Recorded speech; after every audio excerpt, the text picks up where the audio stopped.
with your boy Lucifaree Vera. You know, today we're going to tell the story about the beginning of making records and the rising to OMNI Music Group. And we're going to go through some of our catalogs and stories behind some of the music and art and where our greats was and where we kind of were stagnant in places. But it ain't over. That's why it's not called the rise and fall. Because ain't no one falling yet. But if that ever happens, I'll tell that story too.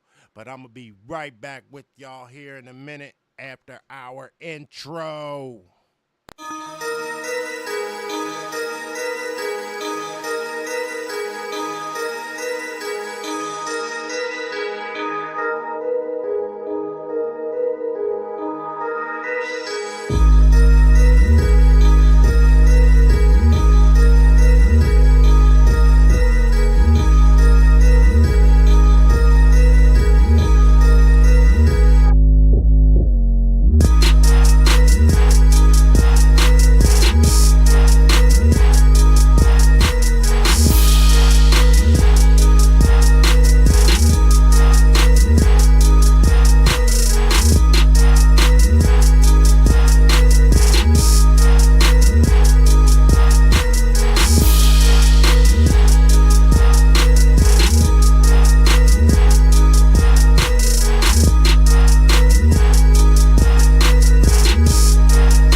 Yeah. Yo, I know there's people out there be like, damn, that's a long intro. I must agree with you, it is. But the beat's so goddamn hard and the clips go so damn hard, I just let it ride when I was creating it. You know? That's one of my favorite beats I made. I just like vibing to it, you know what I'm saying? I always wish I could get the right artist on that beat. I could do more to the beat, get some more drops in it, shit like that. Get the right sounding artist on that beat, man, that shit going crazy. You know what I'm saying? But hell, I got a whole lot of those. A whole lot of those. So I said, fuck it. I picked one for the intro of This is Hip Hop. And also, the main reason why I do that is because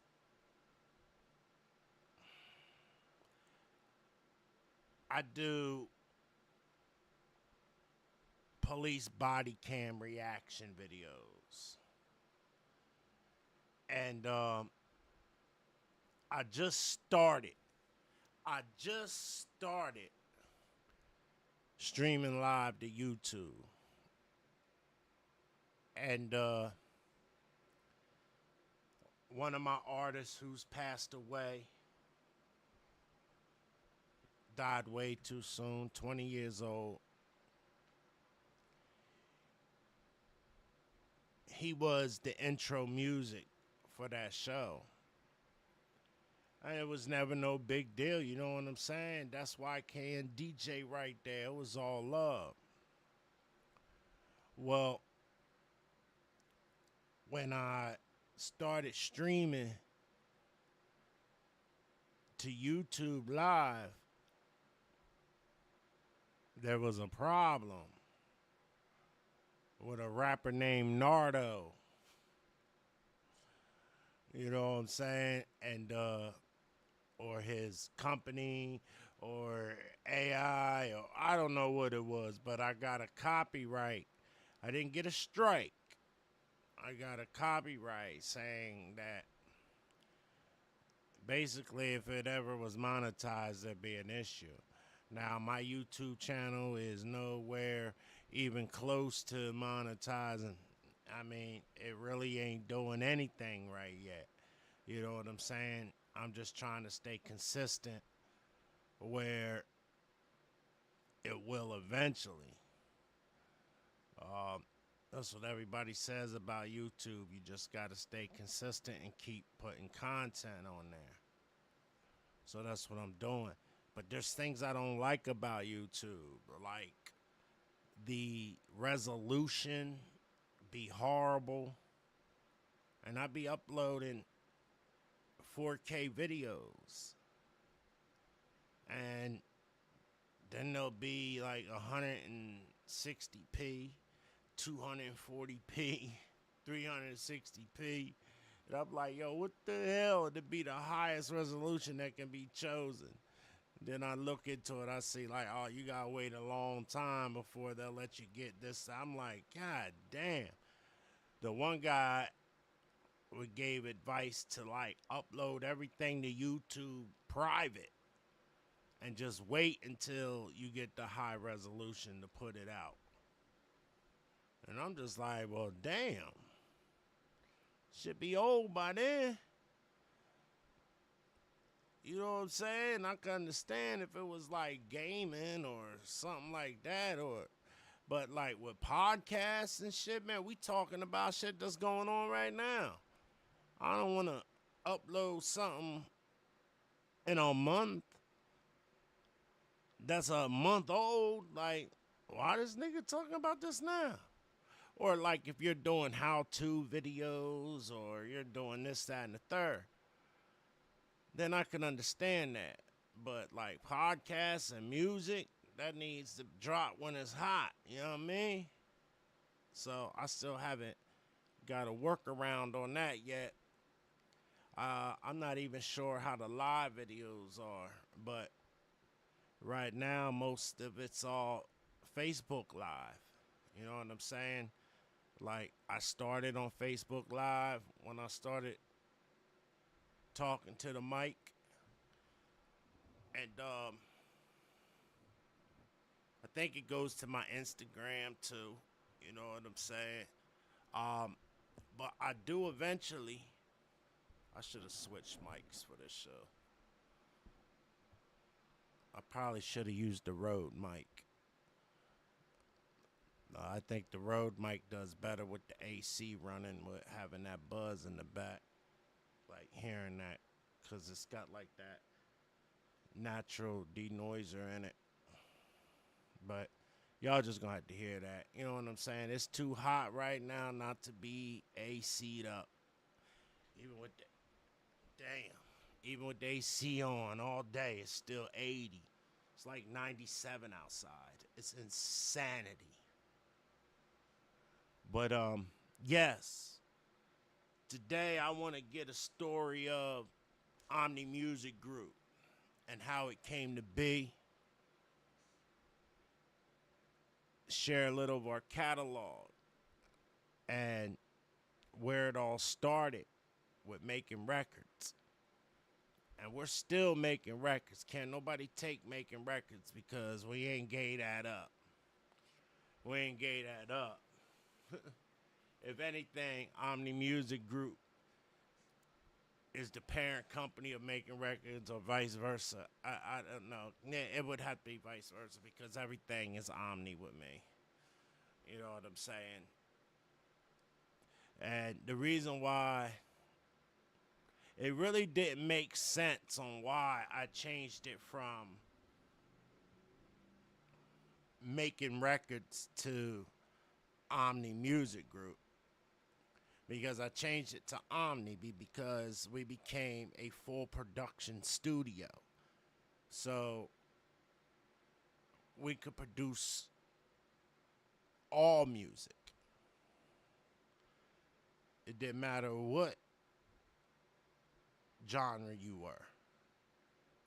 But then I'm like, well, think about what making records could be the name for something like that too. But the M.A.K. in making records is an acronym. So, but none of that matters. OMNI Music Group making records, that's our shit. I am the, what you would call, executive producer, CEO of the company. And we've had a lot of artists, man. Especially when we was kicking off before. I mean, there was so many artists coming in and out of the studios just dropping heat. You know what I mean? And a little background. When we first started out, I had this idea. I knew somebody. I knew somebody in New York that did music. And that person engineer knew someone of importance at Bad Boy Records.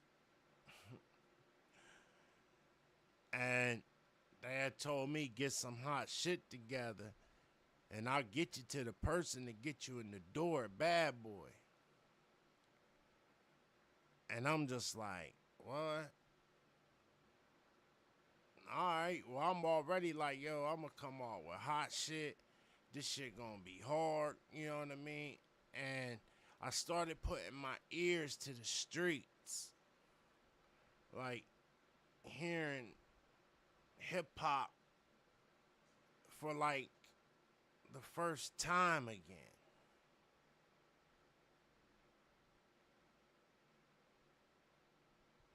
Yeah. That's a way to explain it. It was like I put my ears to the street and heard hip hop for the first time again. And how much has changed. And now that I need to pay attention to sound and the content and everything that I want to put out, I got to make sure it's up to par for what people are going to listen to today. So I got to kind of take full responsibility for why we didn't flood the market with a bunch of content. Because the artists were writing song after song and had track after track. But it was just, I was looking for that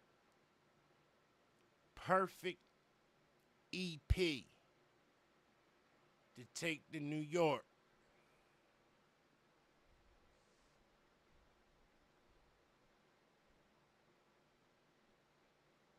And it just, I felt like I didn't have it yet.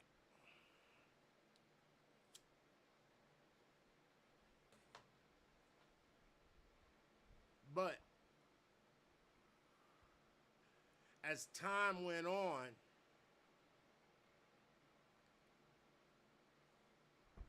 my whole vision, my whole ideology of what I wanted to do with music had changed.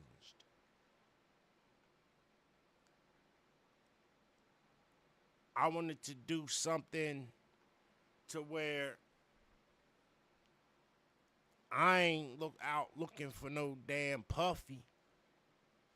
You know what I'm saying? Puffy gonna be out looking for us. You know what I mean? We had everything that we needed. We can make all our own music. Let's get a dope producer.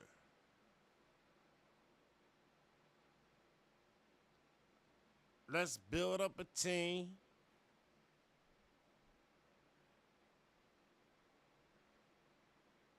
And let's just go do the damn thing.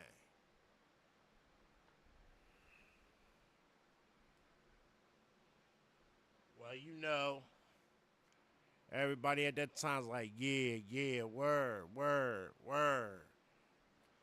That's what we gonna do. Well, I was on the beats day and night, man. Day and night. I basically quit my day job to do it. And the story actually goes way further back. It goes back to me as an artist. It goes back to me being a rapper throughout my entire adolescence.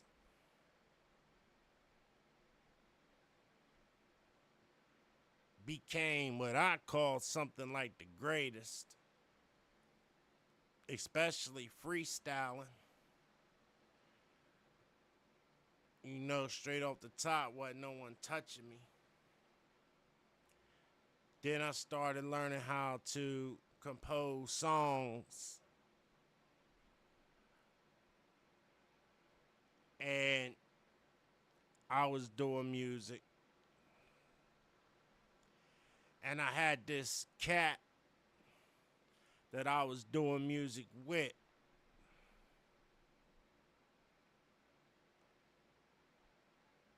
His name was DJ Raw.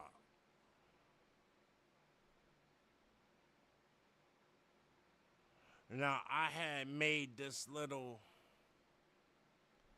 homemade studio.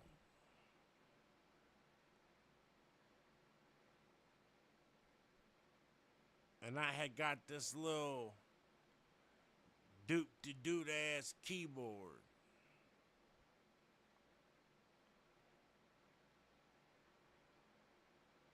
But the thing about the keyboard, it would let you like track record.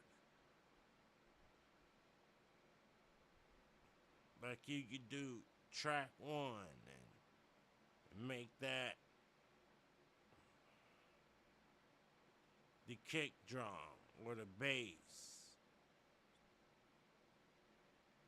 Track 2, the kick. Track 3, the snare. Track 4, the tom.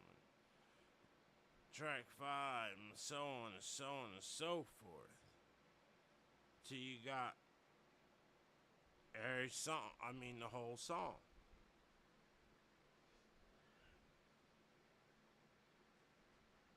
Well, I used to sit in this studio I made, smoking mad weed, recording mad music. And they were all on CDs. You see, back in that day, unless you had the real deal shit in the studios, like a home studio would be like your mic, your recording machine, your ability to record to CD with your music, and everything you did took a CD. Like you put the first CD in, record the beat, because the keyboard would go ahead and I think it was a 12 track recorder. So you got up to 12 different sounds on a beat. So you can record that to CD. Then you take that CD out, you play it, and record you rapping over it to another CD. Then if you wanted to dub it up, which of course you did back then, you put another CD in and take that CD and put it on play. And it was just like by the time you got done with one song with ad libs and emphasis tracks and dub ups and all this shit, you'd have a stack of like that many CDs for one song. It was absolutely nuts.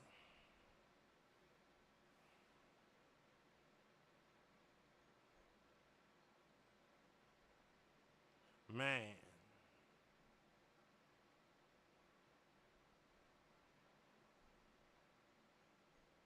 what we would have done for to have Pro Tools back then. And the crazy thing is, I'm pretty sure Pro Tools was out back then, but it wasn't nobody like we were gonna afford. That was the professional studios or the big mixers. You see what I'm saying? What a lot of people like to call analog. I guess you could say how I was recording music was analog. It just was being recorded to a CD, so it wasn't true analog. But the fact that everything was getting recorded and dubbed over, it was like true analog just recorded to a CD and not vinyl or tape. Because every time you dubbed over a track, you lost a little bit of the music quality every time. And that sucked.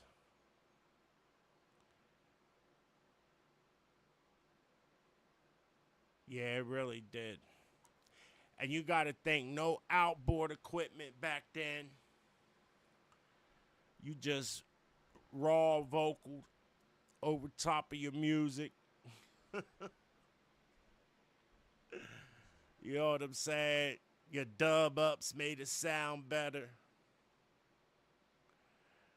Man.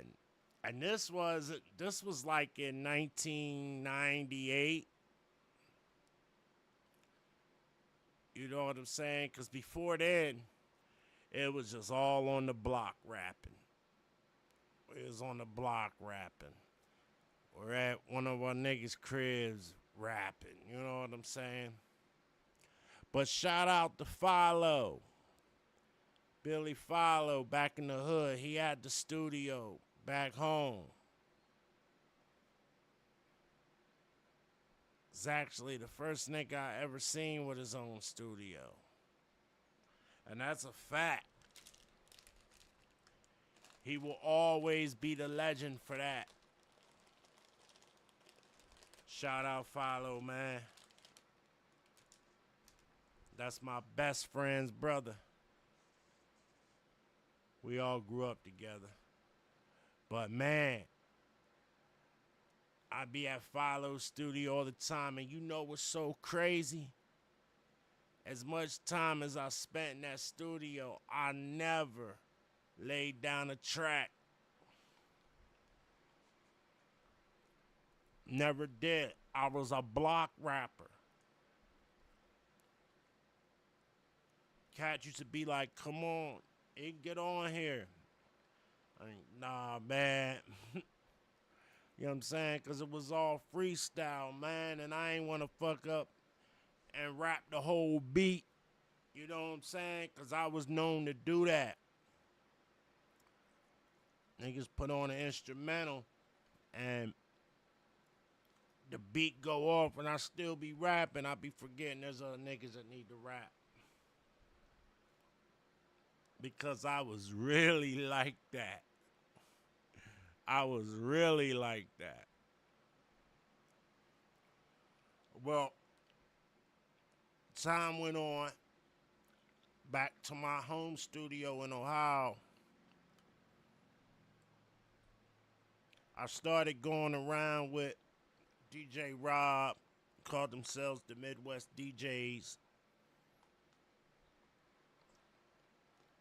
And everybody wanted me to do like a freestyle show or whatever, you know what I'm saying? And I'd want to do some of the music I was making.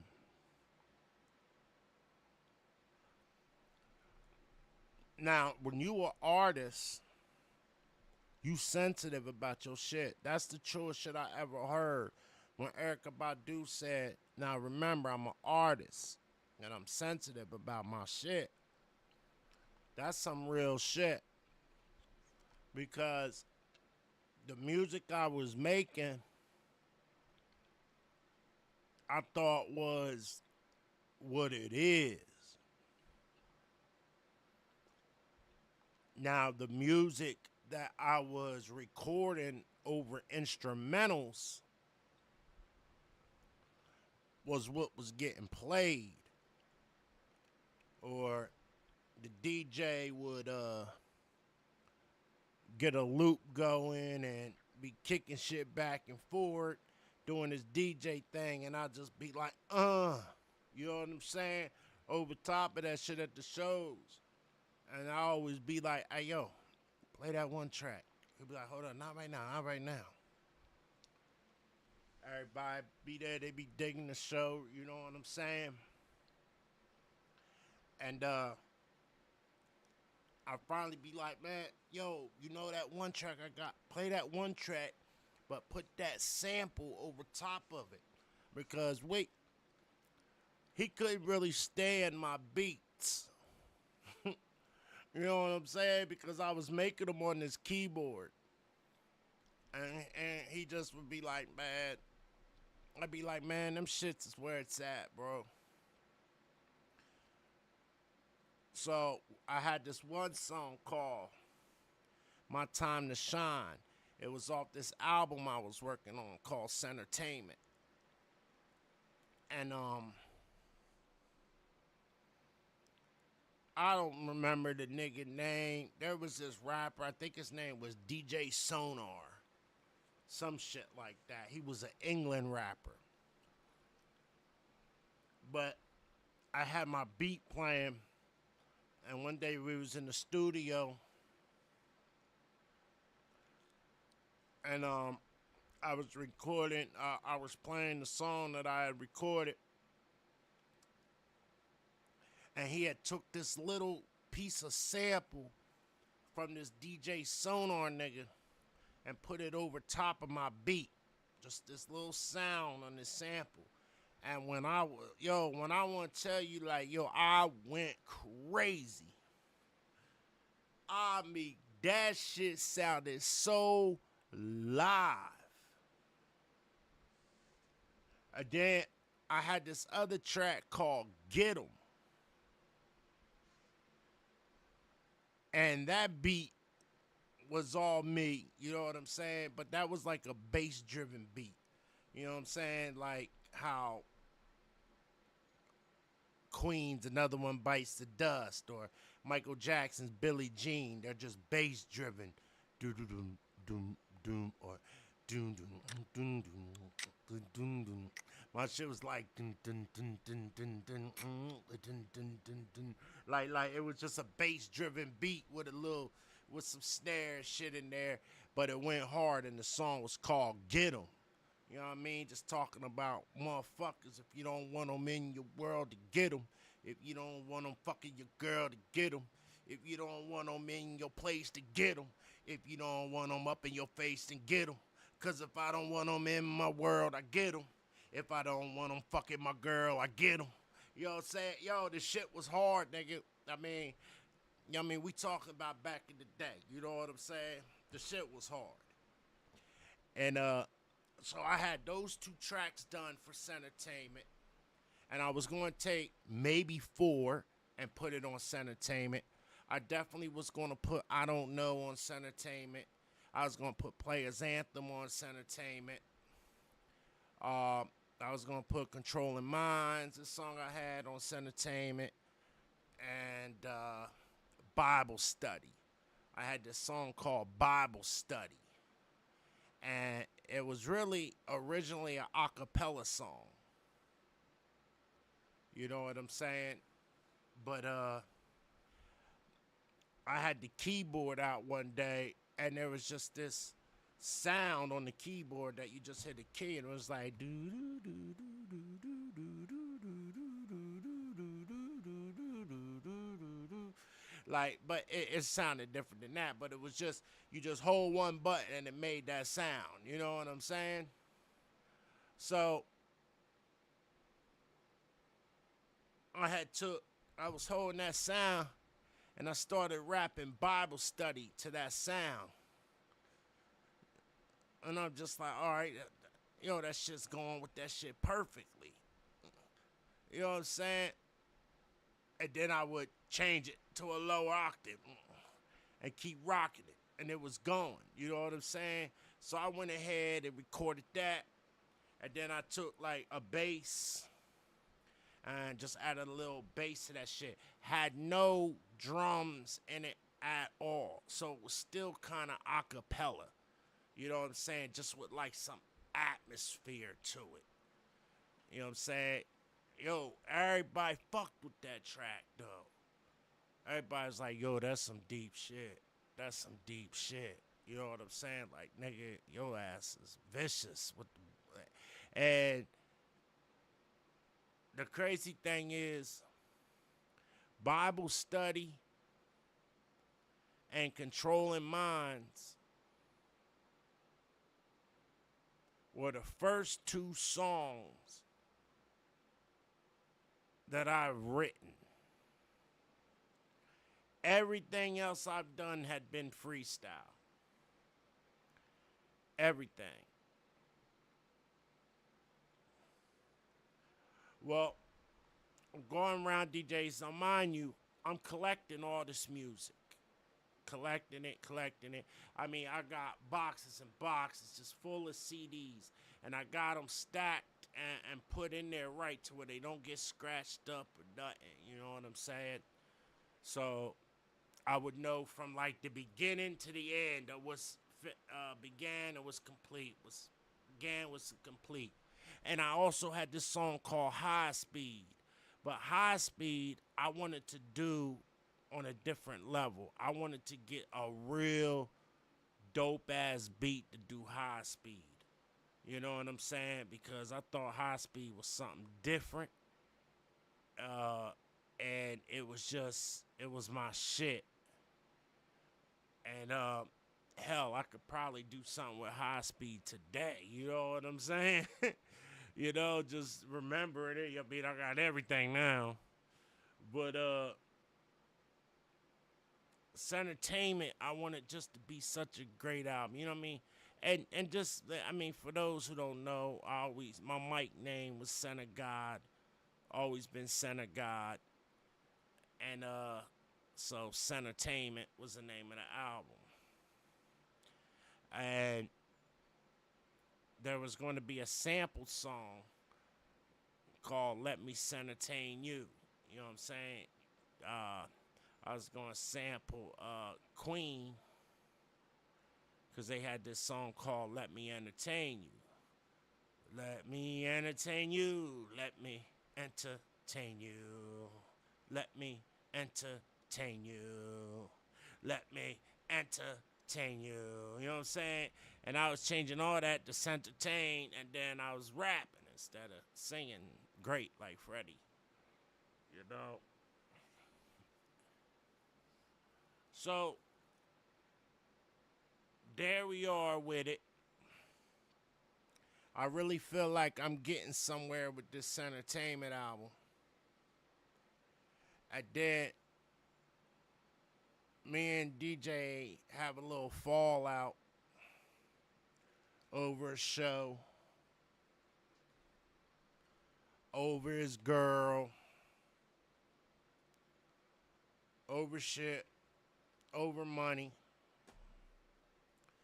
You know what I'm saying? Just over stupid shit. We started acting crazy. And at first, it started over some digital scales, some skateboards.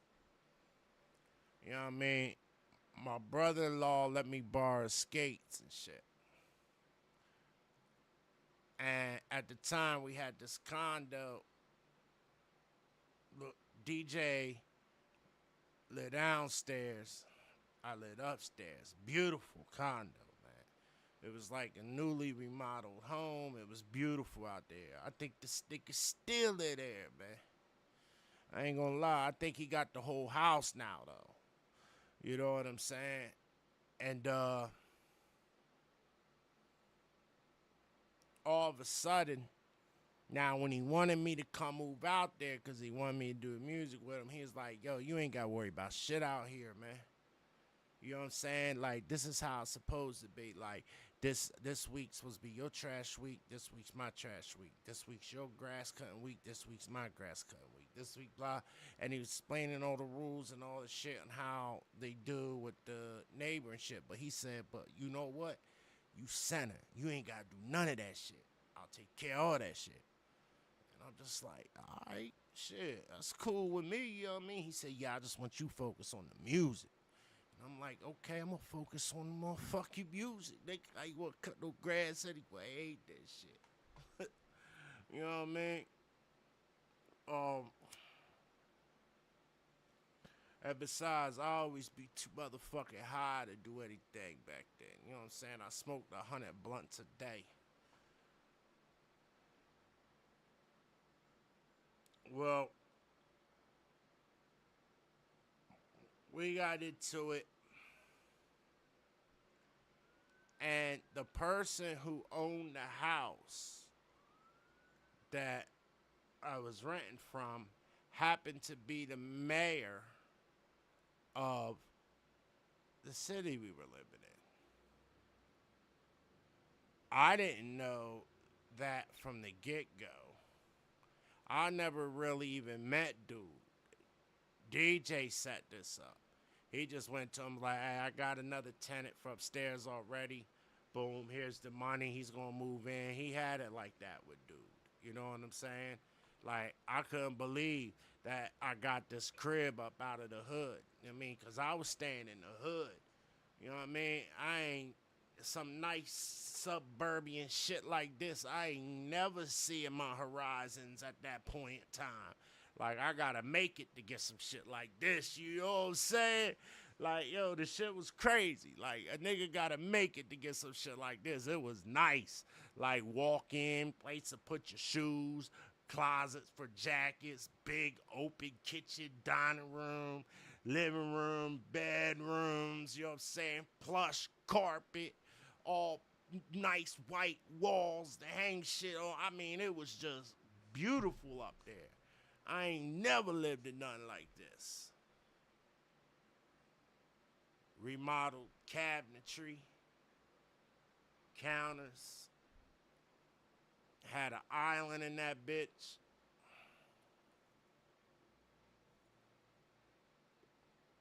So, affording the place wasn't no problem because I was a hustler. But back to the first fallout over the skates. My brother-in-law called me up. He like, hey, yo. He called me at home, you know what I'm saying? It wasn't cell phone life yet. And he's like, yo, when you come back to the hood, bring them skates with you. I'm like, all right, for sure.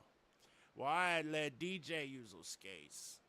He's right downstairs. Why not? I go down there, get the skates. He's like, what skates? I gave him skates to be. Talking about my brother. Nigga who was like my bodyguard. You know what I'm saying? Like, a nigga ain't need no bodyguard, but he always acted like my bodyguard. You know what I'm saying? Like, can't nobody get too close to center. You know what I mean? And Brian always made sure that happened. And I go, Brian ended up coming there, and I'm like, yo, B, I need those skates when we go back to the hood. I gotta take them shits to bro. He like, what skates? I said, the fuck you mean with skates, nigga? Bro, skates, nigga. Lexus skates, I need them. He's like, nigga, I ain't got them motherfucking skates. He let you use them skates. I said, yeah, but I let DJ use them, and DJ said he gave them to you to get back to me. So instantly, Brian like, oh, hell no, that nigga ain't give me shit. We going downstairs. So we go downstairs and shit. Brian out there like, hey, yo, DJ, get your ass out. DJ stick his head out his window and shit. And he's like, oh, you trying to cause problems? Because DJ Rob, he was a hip-hop nerd, you know what I'm saying? He loved hip-hop and shit like that, you know what I'm saying? But he wasn't no street cat, you know what I mean? Like, it shit get real. He gonna call the cops on you. So he come out there, he's like, you guys got a problem, you know what I'm saying? Like, hey, I can call 911. And Brian like, yo, why is you sitting here lying to my brother talking about you gave me those skates? Now, he never says anything. No, he did. He said, you must not remember because you were so high. Now, Brian wore glasses and shit. And whenever Brian was about to get busy, Brian would always be like, all right, there's only one way to take care of this. And he'd take his glasses off because he about to get busy. So I'm like, man, just chill, man. And I'm like, look, man, those is my brother-in-law skates, man. We need to figure out where the fuck they at, man. I'm not trying to go spend no $30 on those skates. And besides, that nigga like those ones. So, never get the skates. So I gotta go tell bro what happened with the skates. He like, oh, man, that's that bullshit, man. Well, we gonna have to go get some, nigga. I gotta do some, nigga.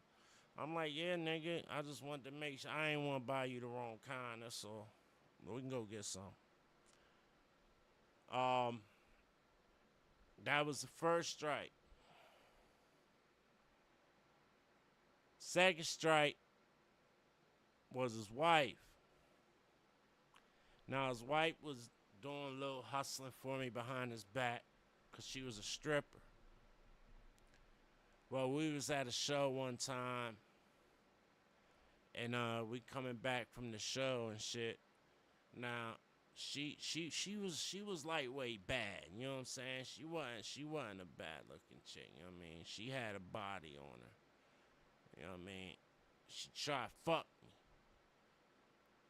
You know what I mean? And I had already slept with DJ's mistress. I was asleep with his wife. You know what I mean? Because he was my boy. The mistress is fair game.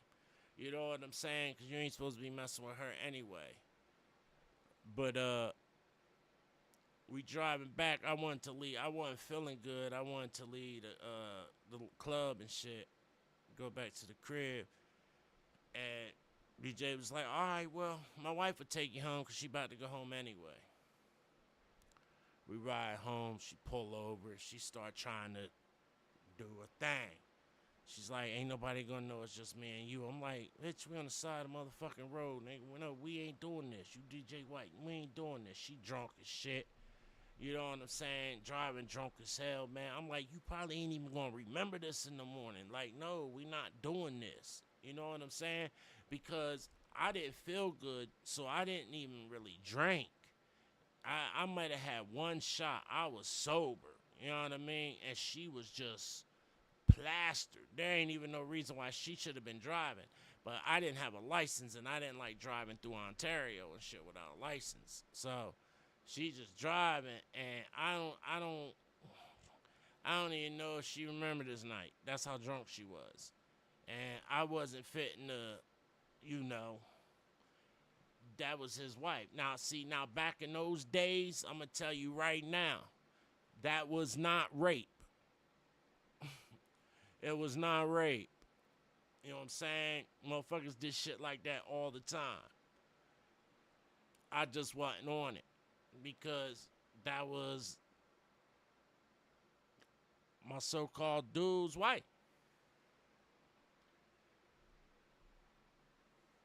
Well, she ended up having a little attitude with me for a few weeks and shit. So obviously she did remember that shit.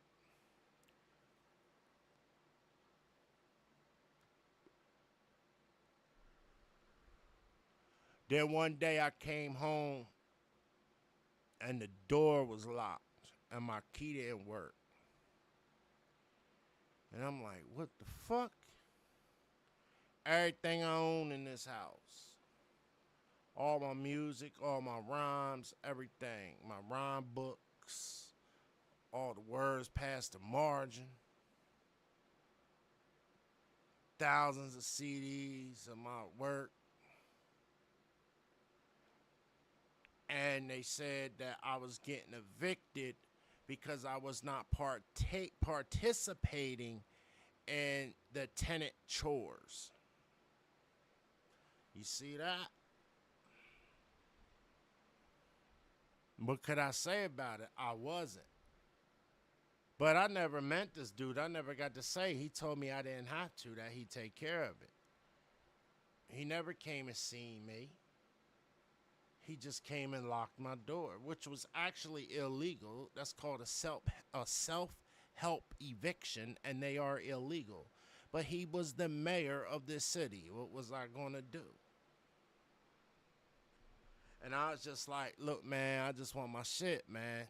Look, okay, I'll go back to the hood. I ain't tripping because I still have my spot back in the hood. And they said, well, come here tomorrow afternoon. All your stuff will be put outside. That's what the note said. So I go out there the next day to get my stuff. Ain't nothing on that porch but my bed, couch, and some end table and a bag of my clothes. That's it. All my electronics, all my home studio shit, all everything gone. Landlord talking about he put everything out. I'm hollering at DJ. DJ like I wasn't even here when he put the shit out. So now I'm thinking like the mayor robbed the shit out of me, man. You know what I'm saying? But then I'm like, why the fuck would he take some CDs and shit, man? It didn't make no sense, man. I'm mad and shit. So I start turning up and shit. The cops end up coming, tell me I gotta leave.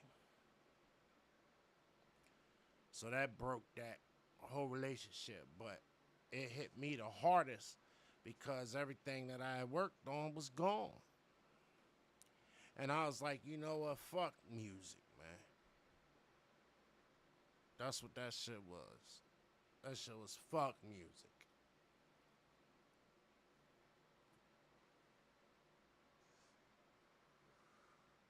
All I did from that point was freestyle. Back to a block rapper. Nigga want some bars, I'll give him some bars, I'll freestyle. Go to the club on open mic nights. Do battle raps. Cause after 8 Mile came out, there was several clubs that hosted battle raps. And wasn't doing nothing. Well, time went on, ended up getting married, having kids and shit. I opened a business, mechanical car customization business, moving on with life. Now, my wife knew this story. And one day I just got an idea that I wanted to start making music again. Because it never finished. And I talked to my wife about it, and she was in support of it, shockingly. So here comes making records.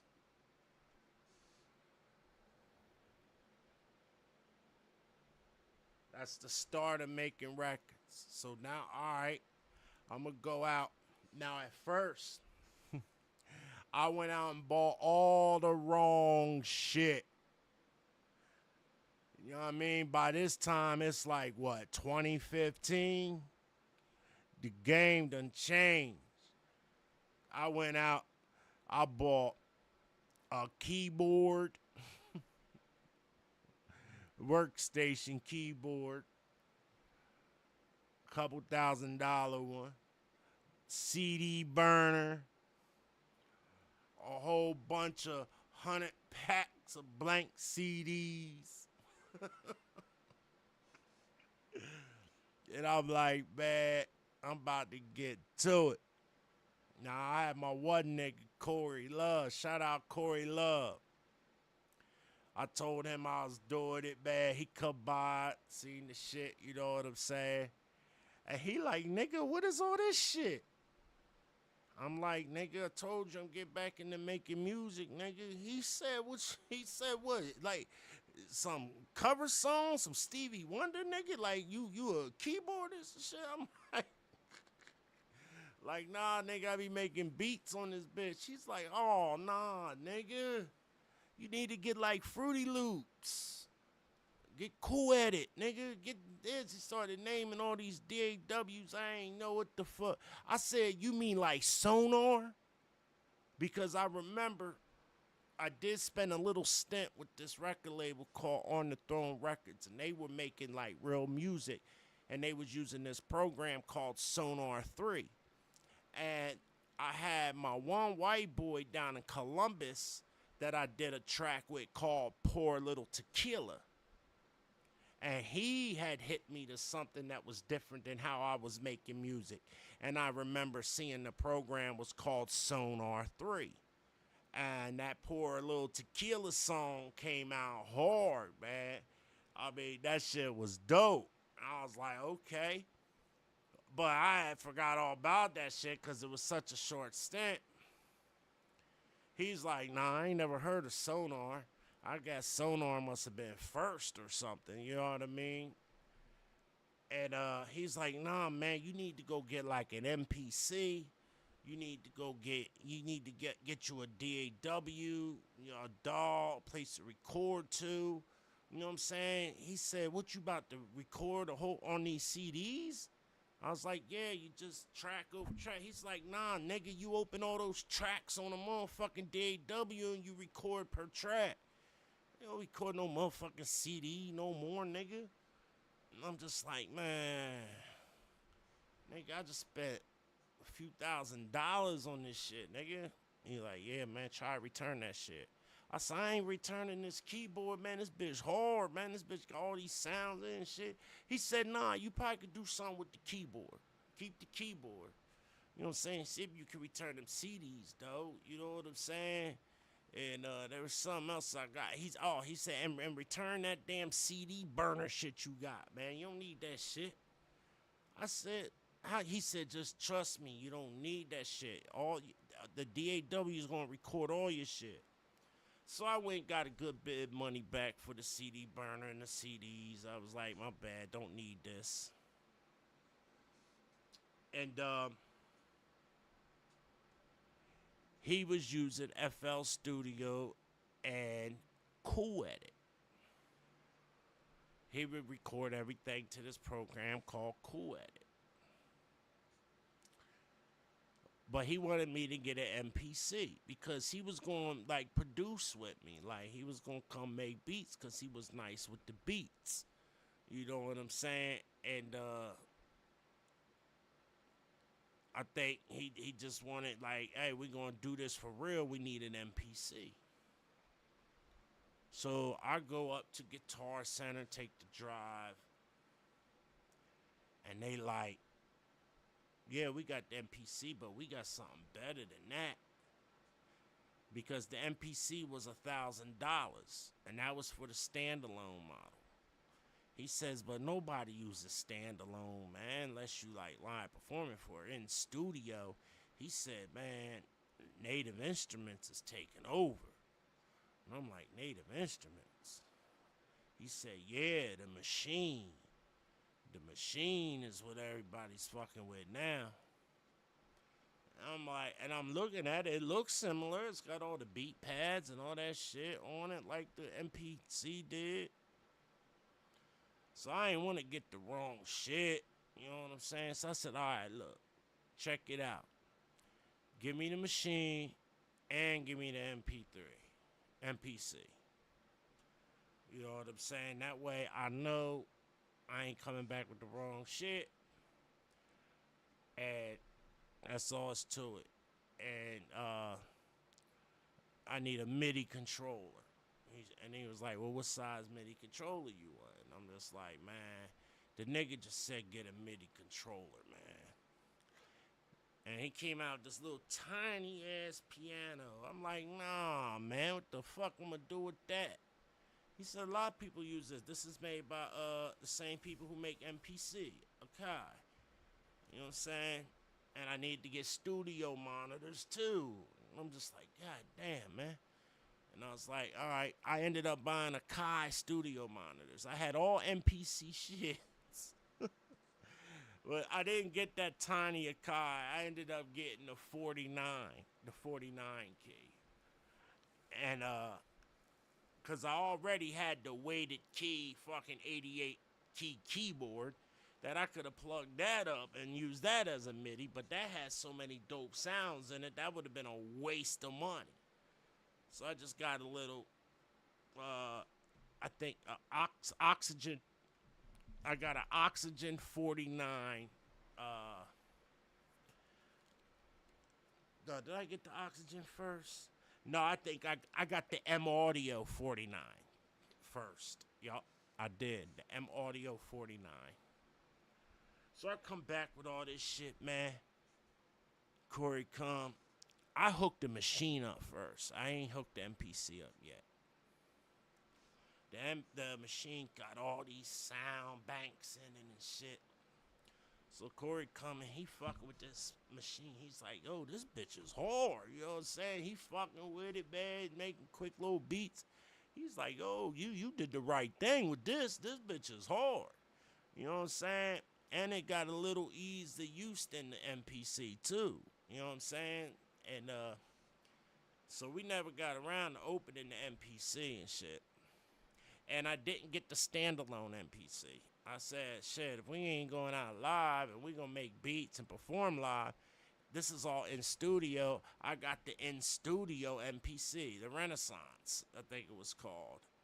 The MPC or MPC Live, which was basically just like fucking machine, just with the MPC. It was a software that gave you all, so they were just MIDI controllers. So eventually I ended up download the MPC software. And you could actually use the MPC software as a plug-in for the machine. So for sounds that we might not find on MPC, on a machine, go to MPC. We can go through their sounds as a plug-in. And then Corey's just like, man, you got too many sounds. Shit. And I'm just like, yo, man, like, it's like, this don't make no sense, nigga. Every snare, every hi-hat, everything got like 1,000 different sounds. You got like 40,000 sounds in this bitch. I'm like, ain't that what you want? He like, yeah, man, this is a lot to go through. Like, but he steady making beats and shit. So I'm like, man, can we make beats with this shit, nigga? He like, hell yeah, we can make beats with this shit. He said, we're going to use, I said, nah. I had bought a perpetual license for Pro Tools. Pro Tools 11. I still run it to this day. And I bought my audio interface. At first, I bought the M.A.K, you know what I mean? The Pro Tools M.A.K, you know what I'm saying? M.A.K 3. So I never had to buy Pro Tools again. I was pissed off that the shit was like $6. It come to like $800 for that and the audio interface. I didn't like that shit. You know what I'm saying? I'm like, damn, why is it so much fucking money to record on a computer? This shit was stupid to me. But I got it. You know what I'm saying? And Pro Tools has tried to get me to upgrade. I'm like, I'm not upgrading. I got a perpetual license, and there ain't nothing no new Pro Tools does that my Pro Tools does not do. After I've been running the same Pro Tools since, and on the new ones, they don't do nothing mine don't do. And if it does, it ain't of nothing important. No one's ever came and pulled a track up on my Pro Tools and couldn't do something. So Pro Tools is stealing your money if they got you buying anything after Pro Tools 12. You know what I'm saying? Because they actually combined 11 and 12 and just called it Pro Tools software. You know what I'm saying? So that's what my shit says, but it's perpetual. Because I ended up buying something that gave me Pro Tools 12 with it for 1 year. You know what I mean? So I ended up downloading, but when it all said and done, my shit stopped saying Pro Tools 11. It just said Pro Tools software. And it does it all. So do not let them think you got to keep upgrading. In fact, Pro Tools is on some bullshit nowadays, because nowadays Pro Tools is free. You can get a free version of Pro Tools. And for most motherfuckers who just want to record a track, I think they let you open up like, 12 tracks? Is it 12 tracks? Whatever it is, you can record 12 tracks for free. Now, that's not nowhere near enough for someone who's making beats and needing to pull in beats and vocals.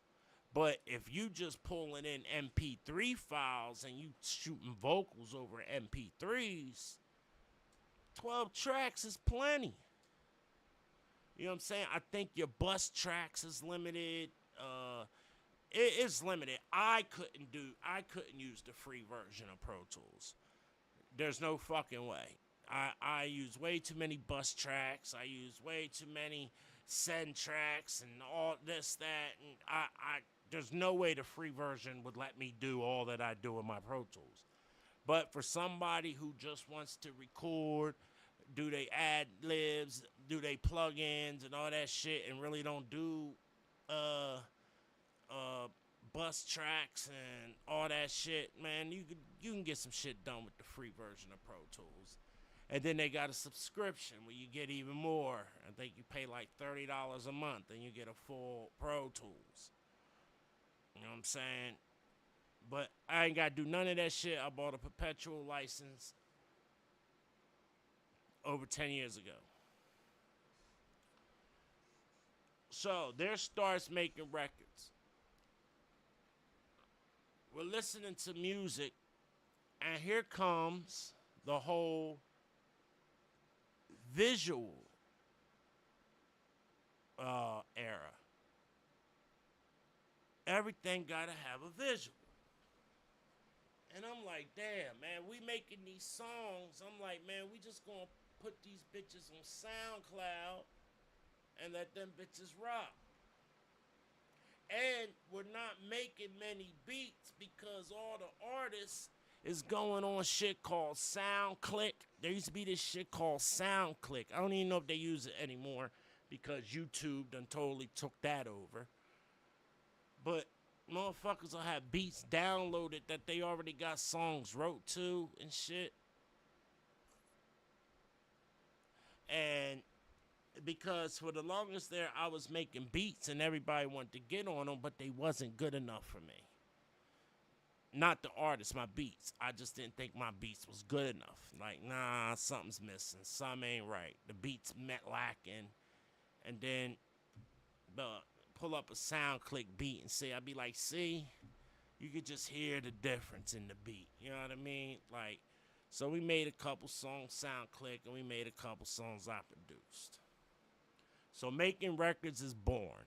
Making Records started with my cuz, Smith Marley. Shout out Smith Marley. It started off with R.E.D., by the way. Who else? We had O.J. He rapped. Then we ended up picking up Courtesy. I had this beautiful singing ass girl who I called Kendall Fire. She was gorgeous and she could sing as good as any singer in the industry. I tell you no lie. And I've known her for a while, and my wife was like, you know, Kendall sings. And I'm like, Kendall sings? She's like, yeah, she sings all the time at work. You should listen to her. All right, tell her come by the studio. You know, I figured, all right, she probably could sing, you know what I mean? But does she sing, you know what I mean? Like, what am I going to hear here, you know? I'm tough ears. So she said, what do you want to hear me sing? Well, the first female that ever blew my mind singing was this sister in Mansfield, Ohio, Nikki. And she sang Alicia Keys' Fallen. And she blew my mind singing that. So I said, if you gonna blow my mind singing a song, I said, do you know Alicia Keys' Fallen? And she said, yeah. So I put it on. She started singing, and I was like, I'm listening to her. And I'm just like, glasses falling off my face. And then at the end of the song, you know, when Alicia Keys starts going, that shit there, yeah, you know what I'm talking about. When Kendall started doing that, I wanted to fall on the floor. I felt like there was, it was just surrounding my whole head. I really did, man. I was like, God damn, I ain't never, ever heard nobody sing this good. Like, it was just insane. I'm just like, here is the money right here. But the problem was, I ain't no R&B producer. I need an R&B producer. I need this, I need that. Like, I need to make this all about her. You know what I'm saying? But I did end up producing one song, played a chord progression. And She said she listened to the chord progression and she was over there with her pen and paper and she was like, I was trying to come up with ideas for the song. She said, "Do you trust me?" I said, yeah, I trust you. And she said, "All right, start that over." Started it over. She sang this song she had wrote real quick. Man, this was a hit.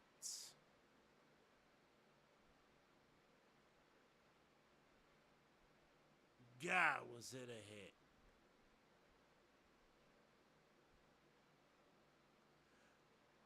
And it kind of got to a point where I was trying to get help in the studio because I really needed help engineering this. I knew what it needed to sound like. I knew what I just didn't know what to do at the time to make Pro Tools do what I needed to do for this girl. I ended up learning.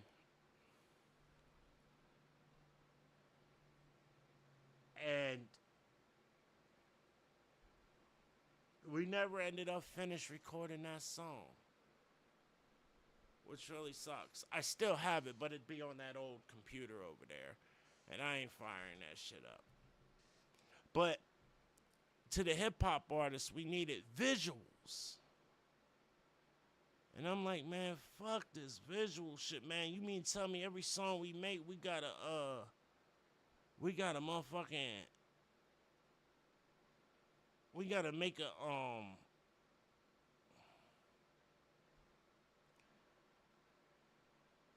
let's shrink you up here. I said for every song that we make, we gotta make a fucking video for it?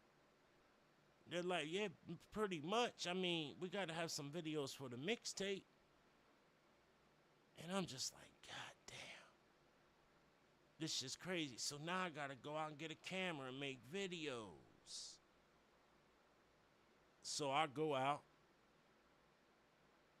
I get a camera, I get a great idea for a camera. Because it was like, hey, records 4K, records 1080p, does all this stuff, and pictures are clear as day. And I bought it. It was $400 and video problem solved with a little something to hold it to keep it still. Yup. I bought the GoPro Black.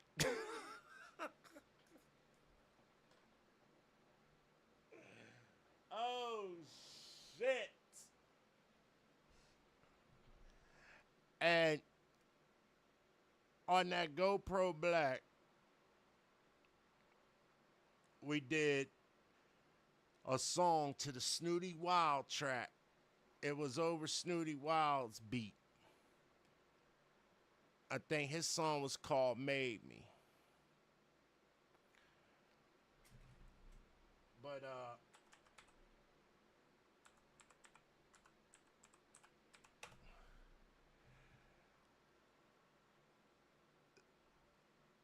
let me see. Let me see if I can find this shit. I know my shit's on here. It's definitely on here.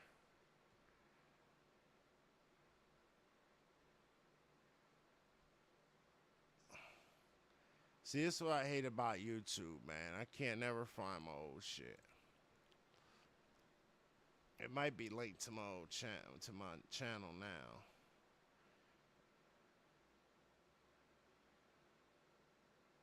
That's M.A.K Records. That's not me. Let me see if they pull me up this way. Nope.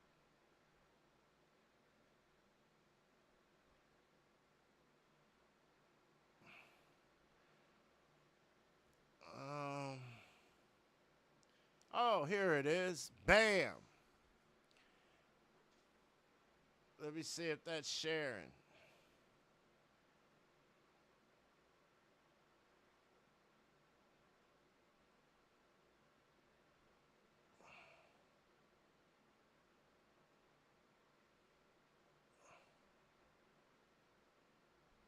Oh, here we go with this bullshit. How do I fix that?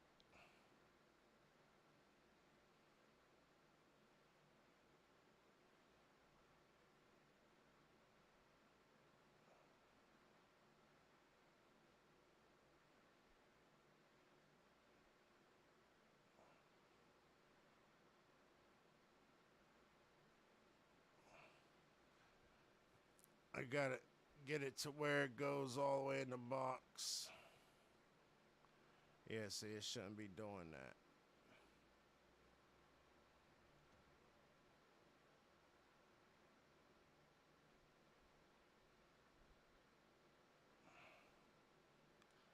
It's all a matter of where I gotta get it to a certain type of view.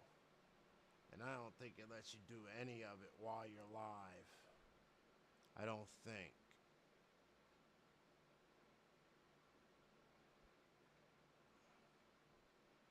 Oh,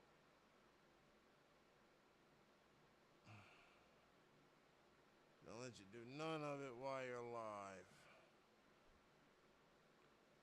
That's terrible.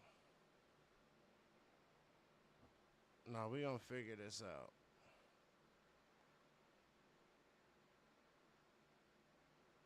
Cause I should be able to.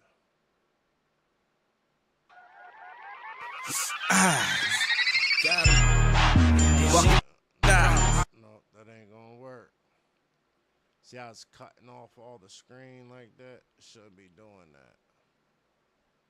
Should be showing all of it. Something that's gotta be changed on it.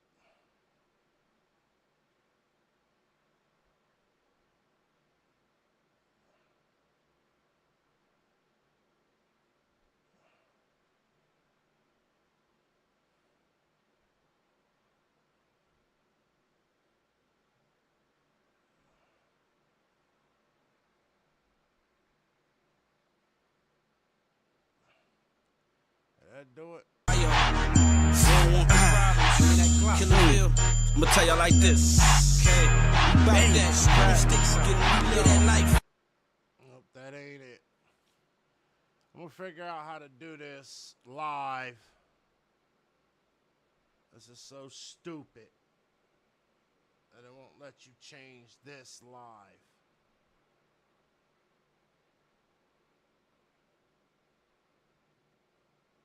That's not it.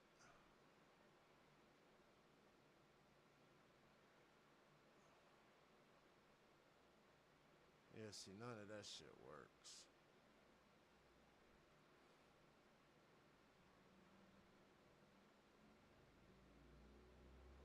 Like, you can share your whole screen, but you try to share this, you can't get nothing, right?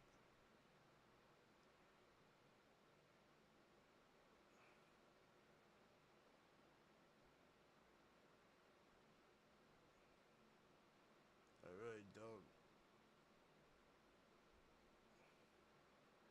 It just sucks because it blanks everything out when you're live. It blanks it all the fuck out. So it should not move in there. It should just share that screen. You know what I'm saying? Like how it does every time I'm on here. But you gotta, I guess you always gotta be able to do that shit.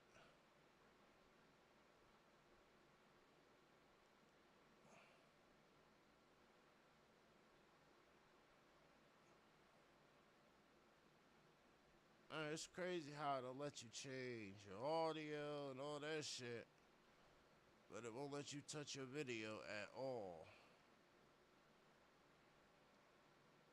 Because this needs to be changed. The downscale filter. That's what needs to be changed.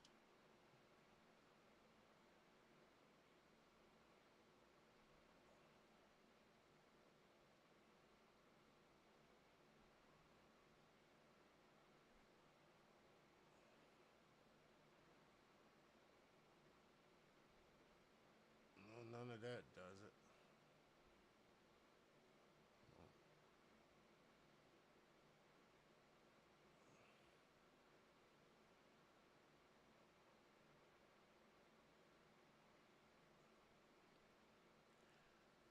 You know, I don't even like doing all this shit either.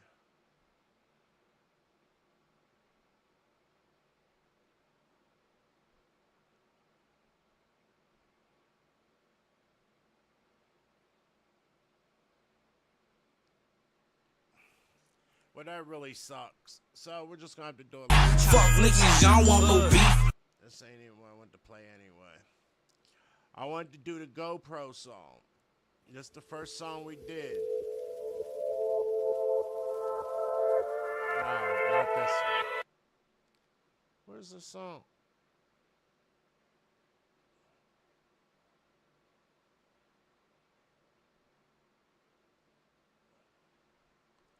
It was this one. Chad. We did this one right here.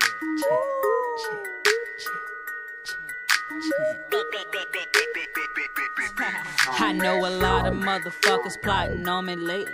Lot of hating ass niggas, they be acting shady. If you want it, then I got it, but you gotta pay me. Screaming fuck everybody who ain't fucking with me. I know these niggas hating, I know these niggas hating. On my Drake shit, nigga feeling like I made it. I know these niggas hating, I know these niggas hating. Bitch, it cost to be the boss and I run it all. Fuck the ticket. I got 1,000 haters plus more since I was young. Yo, now that y'all got this story, what we're gonna do is a part 2. That way I can have